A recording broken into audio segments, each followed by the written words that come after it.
I'm Inc. Executive Editor Diana Ransom. And I'm Editor-at-Large Christine Lagorio-Chafkin. And you're listening to From the Ground Up.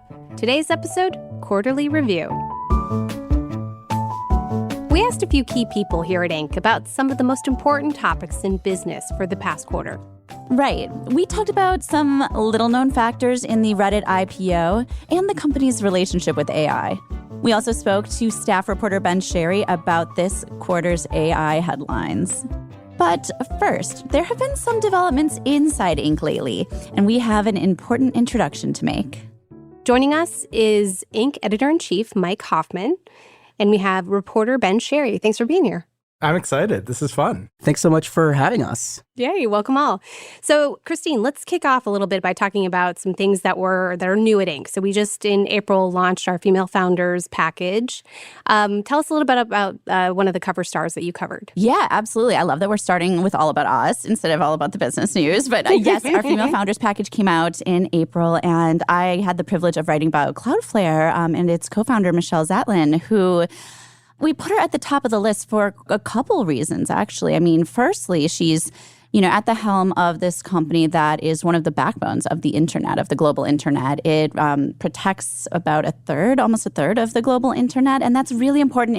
That's shocking. Yeah, it's a shocking number. I mean, I think it's between a quarter and a third right now, but it's really important this year in particular because in 2024, it's not just the U.S. that is holding national elections. It is half of the world. It's like 64 countries. Yeah. Like half of the global population will be voting in a national election this year. And Cloudflare goes a long way toward protecting even like municipal sites online, keeping them up, keeping information up for voters in the face of election fraud and disinformation and attempted electoral interference. So very important company, but also I thought they were very impressive because they do a lot of giving back. A lot of that work is pro bono. They protect work of journalists, work of organizations that keep factual information online around the globe, and schools too, municipalities as well. So, they don't siphon out their nonprofit work, really. I mean, they don't call it a nonprofit internally. They don't have just one employee who is dedicated to doing that work, or as so many companies sort of do. They have it worked into their regular workflow. So as soon as a small government, school, nonprofit is onboarded into their process, like regular engineers, regular folks in the company take on the work just as if it was a paid customer like Google. Yeah, I also love that she's a female founder who runs a publicly traded company. And there are precious few female founders who do that. Yeah, absolutely. And then the origin story with the lava lamps wall. Gotta love the lava lamp wall. Well, that's just a fun detail, right? In their headquarters in San Francisco, they have this sort of remnant of their early days, which is a bunch of lava lamps. There's about 100. And they're not just, cute dorm room-esque decor. They provide part of the secure encryption keys that make Cloudflare run. They actually do? Yes. They work? Okay, so there's cameras facing them, like in the lobby area. And I thought that it was metaphorically. No. So wow. These cameras are sort of taking images every few seconds of the lamps and therefore the movements, which are inherently random. But it's not just the lamps. It's people walking in front of the lamps, too, that are forming the image, which forms part of a secure encryption key. It's like kitsch with a purpose. Totally. Strategic kitsch. I love it. No, that's a great detail. So another thing that's new at Inc. is Mike. Mike Hofman. Hello. Welcome aboard. Hello. So two months now on the job? Yeah. No, I joined Inc. At the end of March, and my first day was actually going to South by Southwest to host the Inc. Founders House there, and also just recently hosted the Inc. Founders House in Philadelphia, which was great to get out and to meet the founders and entrepreneurs who love Inc. and who we love.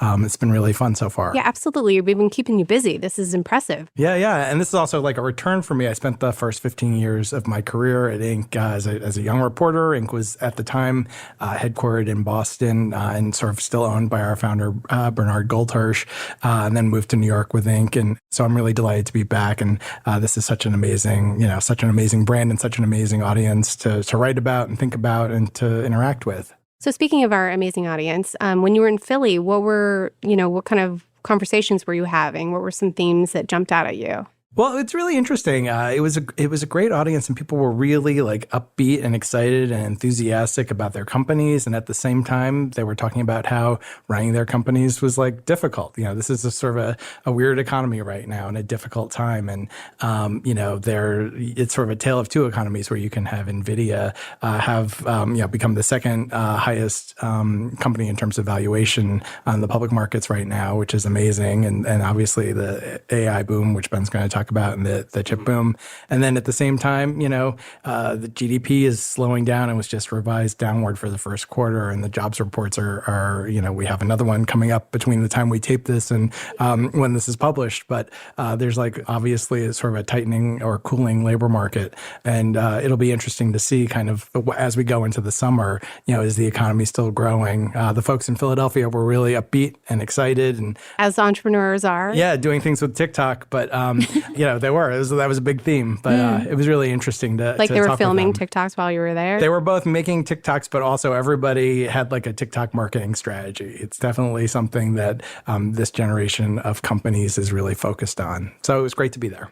Wow. And I also love how, small businesses in particular, the Fed is really looking to see in terms of the labor market and whether they're going to move rates. So, we're sort of at the, the leading edge of what's actually going to move the needle for interest rates. Yeah, and it's also this it's such a funny job market, right? Because the job market for engineers and developers and nurses and there are lots of categories where people are really desperate to hire, and then there are at the same time with mass layoffs in tech and at other large companies, you're seeing like people have a hard time finding a job that fits their skill sets, and so we have a real mismatch, I think, in the labor market, and entrepreneurs are trying to figure out how to both benefit from that by creating opportunities for their companies to supply larger companies, but also have to compete for talent with other folks.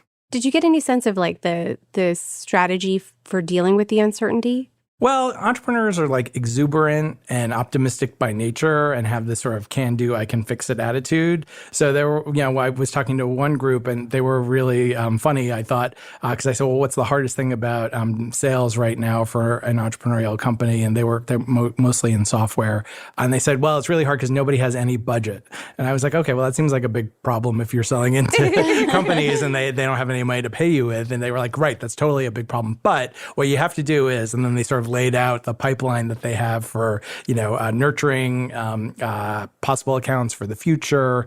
So they have this sort of like spirited can-do attitude that even in the face of a lot of no's, obviously entrepreneurs are very resilient. And I think that they just sort of feel like the uncertainty right now is perplexing, but like, let's just push through it. And, some group of them will, and others I think will have a hard time. Yeah, I love the can-do attitude, right? It's so reassuring for all of us regular people. So speaking of totally opposite from regular people, irregular people, let's talk about AI for a second. You, Ben, not you. I mean, obviously the topic of conversation recently has been about, Google's changes to overviews, or even just the adoption of overviews. But I'd love to have you kind of give us a sense of the land in terms of how small businesses are reviewing what's happening right now and how are they using it? Yeah. So, I've been, pretty heavily reporting on AI for the last, roughly 2 years, pretty much since right after I got to Inc. and basically have seen the transition happen. A few months after I got here, ChatGPT launched and kind of everything changed after that, right? And so I think that what I've heard from entrepreneurs is that 2024 is the year of actually taking all of the experimentation that they had been doing in 2023 and actually kind of codifying those policies and putting together plans. And that's a really big deal because there are a lot of studies out. There's this Microsoft study that basically says that 78% of the workforce is using AI at work, even if their workplace doesn't tell them to or have any policies in place around it. So, people are going ahead and using the tech because they see opportunities for it to be useful at work. But they're also being secretive about it? Yes. And I think that a big part of that is because people feel that it's, a cheat or a hack, right? Or a shortcut. And that if they were found or, outed for using generative AI, they would be looked at as lazy or not really doing the job that they were hired for.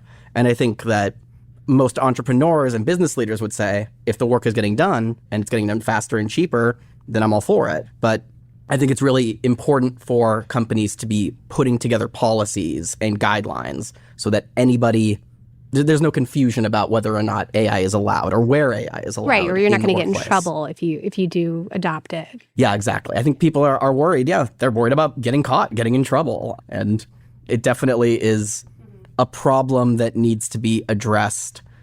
I say that to a lot of entrepreneurs. Just your employees are using AI. Even if you don't know about it, they are using it. So it's better to understand how they're using it and how they're using it to do their jobs better and then make a policy from there. Yeah, but aren't we all really using AI all the time? Like, even if you do a Google search, I mean, based on this overviews AI thing, I mean, aren't we? Yeah, it just comes up. It's in your search. Absolutely. Yeah, so I feel like whenever I see those stats of like 75% of your employees use AI, it's like, yeah. Of course. Why isn't that more? I mean, at the end of the day, obviously there's a lot of marketing speak, right? This is a product that they are aggressively trying to sell to enterprises, to individuals. So I think that, yes, it probably isn't as prevalent as some of these studies would, lead us to believe because of some of the vagaries and the ways that things are stated. Companies have been using AI and machine learning for decades, right? We recently ran a story in a recent issue of Inc. about ways that companies are using AI. And we didn't just look at generative AI, we looked at machine learning. And one of those companies was Neptune Flood Insurance, which is a company that basically developed a quote generator to basically give people quotes for flood insurance. This is an unlikely company because it's a very difficult market to do flood insurance in Florida, which is where he's based. But yes, absolutely. Ben, I was just talking to this serial entrepreneur who said immediately at the launch of ChatGPT, he talked to his employees. He said, listen, you guys are all allowed to use this. Use it for anything. Try it out. But know that you are responsible for your own work and the quality of your work. I think that's interesting. I talked to somebody at one point who said that generative AI makes being mediocre very easy. But if you don't then take the next level of your mediocre work and turn it into something special, that's where you're falling short. Yeah. And maybe that's where either some of the disconnect between CEOs and the people who work for them, or managers and their staff, or clients who are getting decks from you. Like if the work is like not great, it doesn't matter if you spend all day working on it, or if you like cooked it up on ChatGPT in just a couple of minutes. If I'm putting together a website, right, and I want to outfit it with, photography of a product or of people, maybe I'm like putting together like a concert company or something, and I say, generate some images of people having fun at a concert. I think it's very obvious when an image is AI generated. At this point, it's been enough time that we're all pretty good at figuring that out, unless it's been very heavily prompted and engineered. Then it might look a little bit better. But if you're just going to go very rudimentary and just sort of say, one sentence prompt, it has what I want, I'm going to put it up, that might be seen as being, cheap or lazy, right? I think that it's definitely important to think about how your AI use is being perceived by your customers, and also, your investors, and just, your employees even. How are they feeling about how much effort and work is being put into the presentation of the company? But we're not in full AI backlash yet, right? I was going to ask, where do you think the AI safety debate is right now? Are people still really worried about it, or do you think that has cooled a little bit in sort of the post-OpenAI? I mean, wasn't there just another open letter saying, calling for the end of humanity, or saying that AI was going to calling for it? Calling for Bring it. it on, honestly. The bot wrote that. Yeah. Did an AI write this? No, it was DeepMind and Yes, some former DeepMind OpenAI employees, and even some anonymous OpenAI employees. Yes, and a few Anthropic employees, I believe. Right.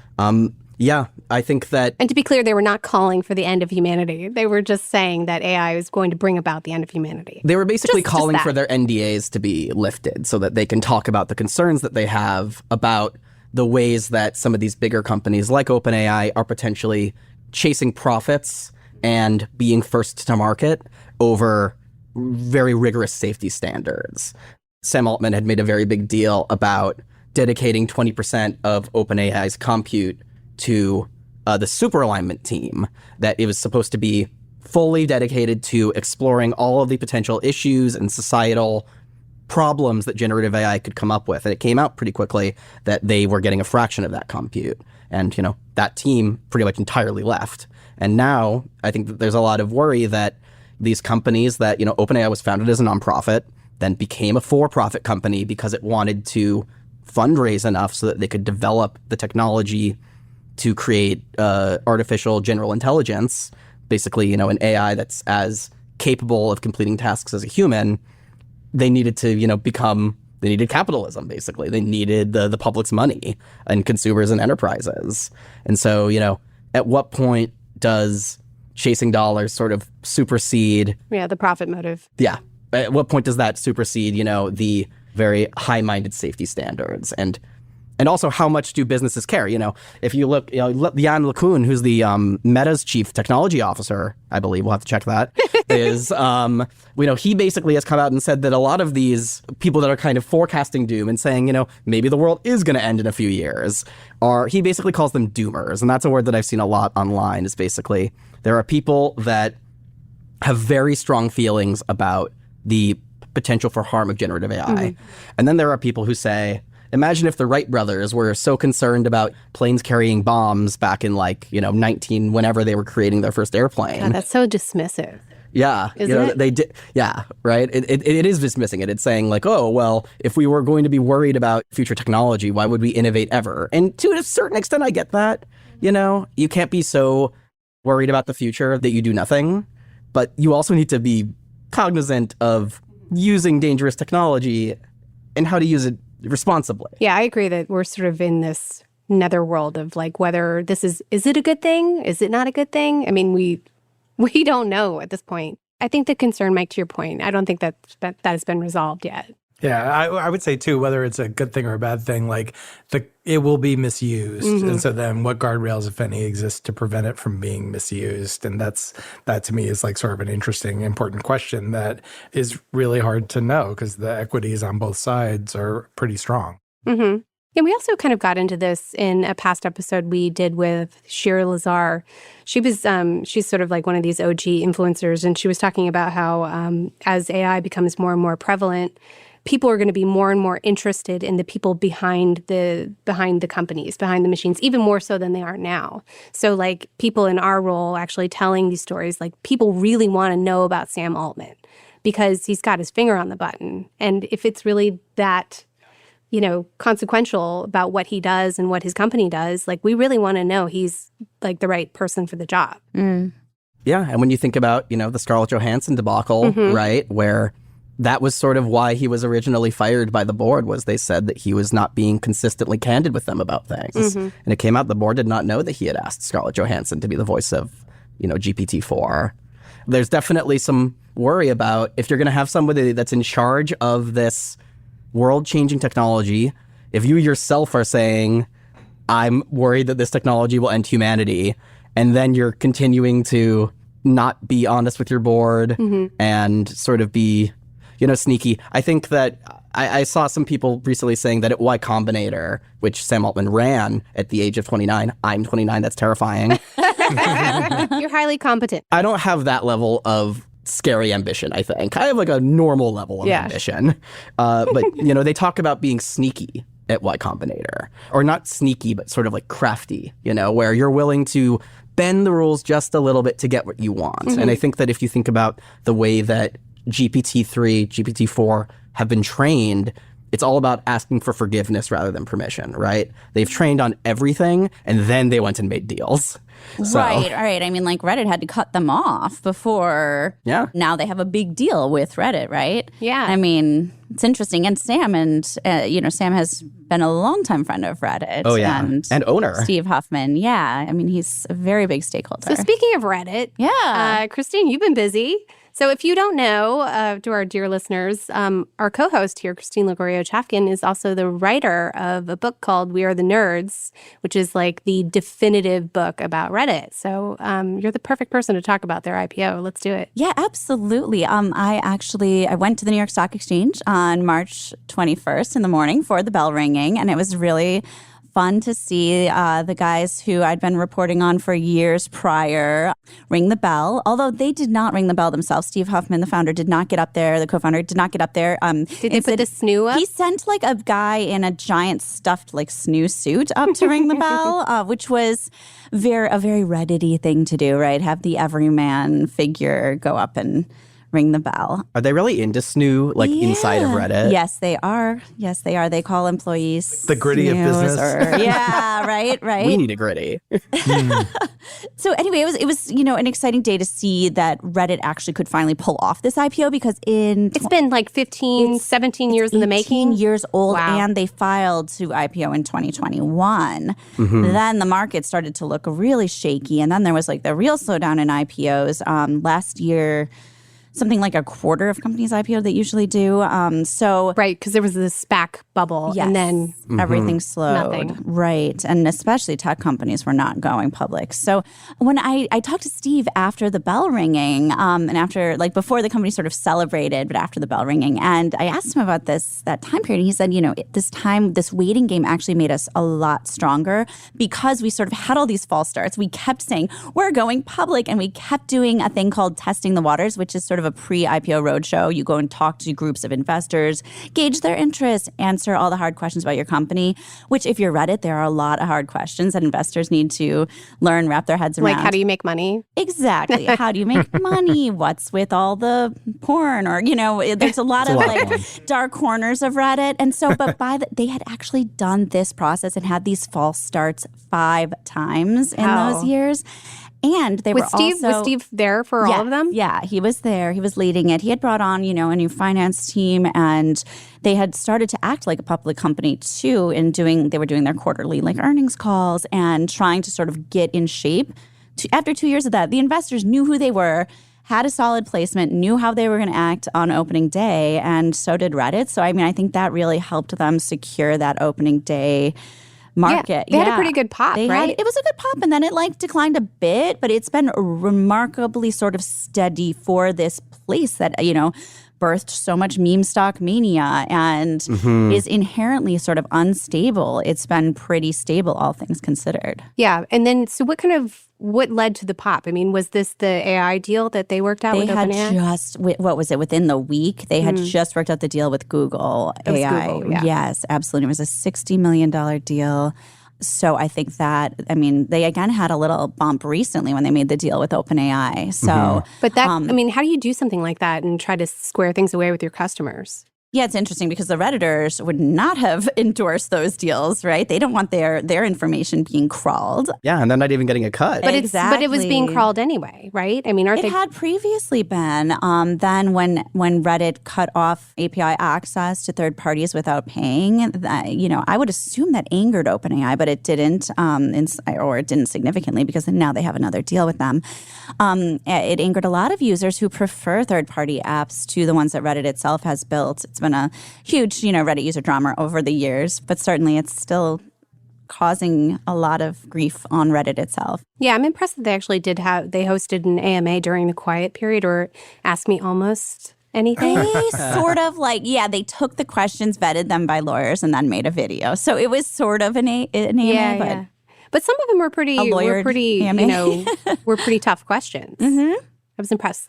So Steve's pay package came up. Oh, sure. Yeah, absolutely. $193 million. Mostly in stock, but I think his actual pay is really reasonable for a CEO, but he's making a ton of money off of the stock now, and they've all sold bits of stock. So, and some executives have sold more than bits. Jen Wong's pay package, I was like, wow, that was amazing. Yeah. She's the COO? Yes. Okay.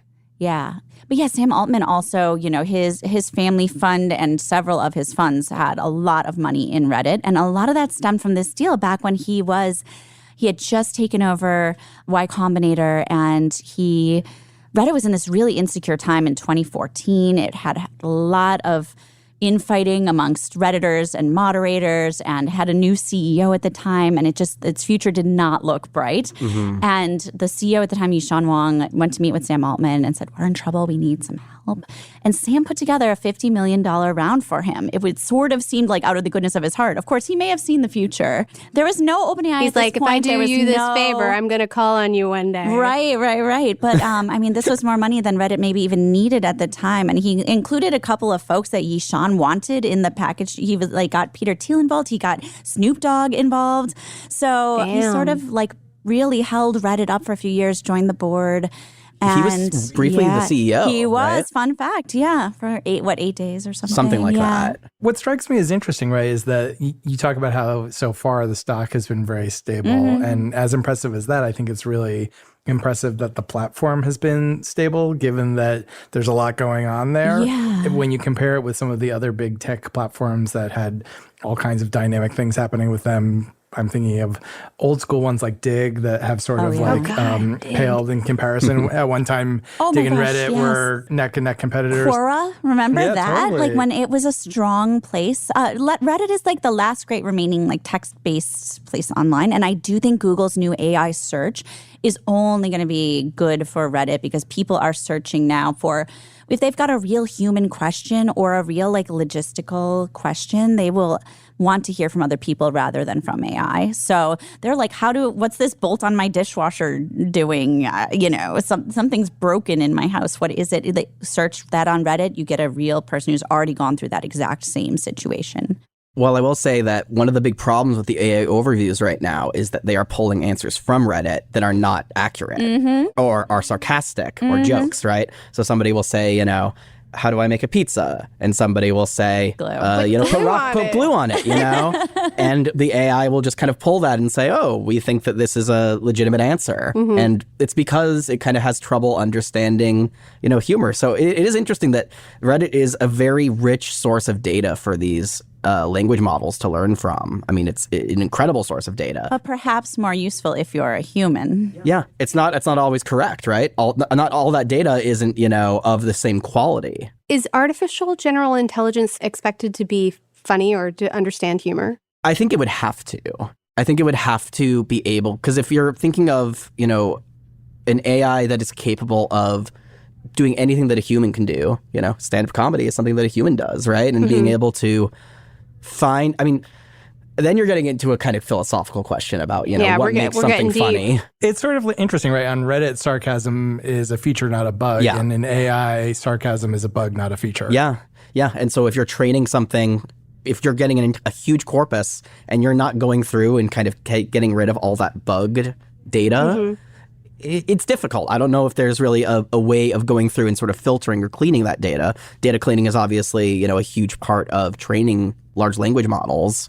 But I think that's probably something that Google and OpenAI are dealing with right now as they kind of go through all that Reddit data. So if we worry about whether or not AI is going to destroy the world, which I think we were talking about earlier, maybe it's like the snarky Redditors or the people who might just save us. Is that the idea? I love that. I love that. There's hope. They would like that too. My feeling about AI in general and the state of it right now is that it is not as useful as I would love to see a technology actually be. I mean, when we compare it to the airplane, oh my God, it's like a hunk of metal flying through the sky. That's amazing. And we can go to different places. And it changes everything. It changes everything. And I think that we've seen the uses of AI be okay so far, right, in terms of the real world. And maybe they've caused harm to our gathering of information, to universities, to various things. And I think that you usually see a technology launch and be a little more impressive. I think it's picking its battles. Yeah. In terms of AI being disruptive, it's certainly disruptive for the publishing industry. It's disruptive for universities. I mean, we had a Q&A with Reid Hofman, who's involved in AI, obviously, but he was talking about how, I guess he and Bill Gates talked about this too, but basically AI presents this idea or opportunity of having a tutor in your pocket. So because all smartphones can be AI compatible, and who needs professors anymore when your phone can tell you exactly, how to code something, or the philosopher behind such and such. I have typed into ChatGPT some prompts asking for some jokes about OpenAI, and I got, why did the AI cross the road? To optimize the chicken's neural network. Haha. Why did the AI go to art school? Because it wanted to learn how to draw better conclusions. Ooh, that one's... Okay, that's Maybe okay. it's a little self-deprecating. Next level. Why did Sam Altman start carrying a map? To navigate the constantly evolving landscape of AI. That's pretty funny. These are painful. Oh my God. I can keep going, but they're really not worth it. I personally have used ChatGPT mostly just to generate Frasier fan fiction. Frasier the show? Yes. Yeah, like Frasier Crane. That's niche. That's kind of a niche pursuit. Yeah, don't tell anyone that. But I'm happy to hear it. but yeah, I mean, I've said it for a long time. I think that the truest use of language models is memes. It's creating memes. Sure. It is, when you don't really have high stakes on something and you're just looking to create a funny little thing, a little song, a little image. That is where AI shines. Well, thank you so much. This has been enlightening. I've learned a lot about you, Ben, and I really appreciate your time, Mike and Christine. A lot about Mike Hofman. Yeah, Welcome once again. Here, yeah. Glad to be here. Thanks for having us. That's all for today's episode of From the Ground Up. Be sure to subscribe on Apple Podcasts, Spotify, or your podcast platform of choice. Also, if you like this episode or have suggestions of what topics you'd like to hear about, leave us a review on Apple Podcasts or reach out to us on Inc.'s social channels on LinkedIn, X, or Instagram. From the Ground Up is produced by Julia Hsu, Blake Odom, and Avery Miles. Mix and sound design by Nicholas Torres. Our executive producer is Josh Christensen. Thanks for listening, and we will see you next week. Happy to talk about Frasier Crane whenever.